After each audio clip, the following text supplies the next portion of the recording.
Bonjour à toutes et à tous, amis aquariophiles. Alors aujourd'hui, je vais vous parler du Xipho, que l'on surnomme enfin en nom latin, on l'appelle le Xiphophorus elleri. Donc le Xiphophorus elleri, donc voici les femelles. Voilà, vous avez deux petites femelles, et là vous avez un mâle. Donc les mâles ont la particularité d'avoir une épée. Donc voilà, ici, et on voit bien aussi, enfin on voit un petit peu son gonopode. Ensuite on a un autre mâle ici, ils sont frères. Donc ça c'est un mâle précoce. Donc il a eu son sexe, enfin il a eu ses attributs masculins très très vite. Il est devenu, enfin voilà, en 3 mois c'était bon quoi. Donc c'est pour ça qu'il est resté du genre petit. Alors celui-ci c'est un mâle tardif. Voilà, là il est assez gros. Et donc les mâles tardifs sont plus gros et plus beaux et aussi plus forts que les mâles précoces. Donc voilà, là-bas on a le mâle précoce qui vit un petit peu dans l'ombre du dominant. Voilà, là on a une femelle, donc les femelles sont les sœurs de ces deux mâles. Voilà, donc ils ont leur père qui vit ici. Voilà, donc ça c'est le père des petits que vous avez vus avant, et la mère là-bas, elle, qui vient d'animalerie.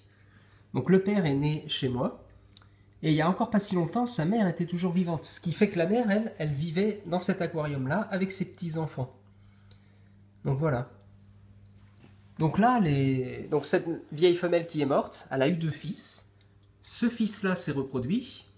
C'est le seul qui est toujours vivant. Et donc les enfants, donc les petits-enfants de la grand-mère, ils sont là. Donc il y a 2 femelles oranges. Une autre femelle orange plus grosse, avec les 2 mâles que je vous ai présentés juste avant. Et il y a aussi ce Xipho-là. Alors, je le prenais pour une femelle, mais c'est peut-être un mâle tardif.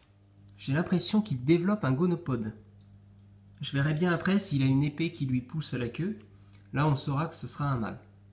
Pour l'instant, c'est difficile de savoir. Mais bon. C'est dommage parce que j'avais prévu 6 femelles. Et en plus, j'avais 2 mâles. Donc ça aurait pu faire 3 femelles pour l'un, 3 femelles pour l'autre. Mais non, j'ai l'impression que ça va être un mâle. Donc voilà. Donc les Xiphophorus elleri. Donc les platies Xiphophorus maculatus. Et ce que je ne vous avais pas dit dans ma précédente vidéo, c'est qu'il y a aussi en animalerie les platies perroquets, que l'on appelle Xiphophorus variatus. Alors les platies peuvent s'hybrider avec les mollies et les Xipho. Donc les alevins seront 90% du temps stériles également. Mais pas toujours. Ce qui fait qu'en croisant des platies et des Xipho, vous pouvez parfois obtenir de nouvelles variétés de couleurs. Donc il n'y a pas si longtemps que ça, ma femelle qui malheureusement est malade a été fécondée par le Xipho dominé. Alors où c'est qu'il est le petit Xipho dominé? Ah, il est là. Voilà, donc lui a fécondé la femelle platie bleue, mais malheureusement elle est malade.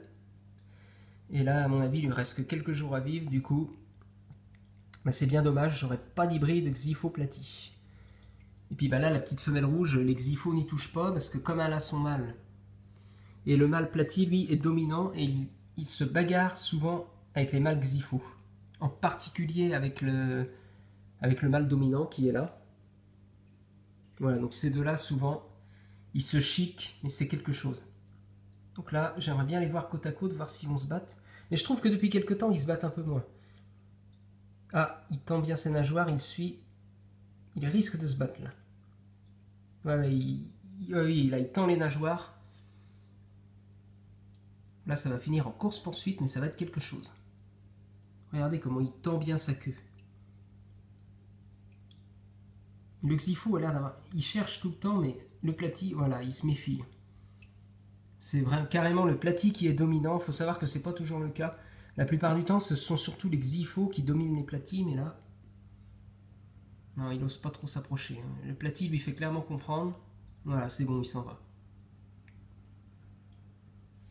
Voilà donc pour cette vidéo des Xipho.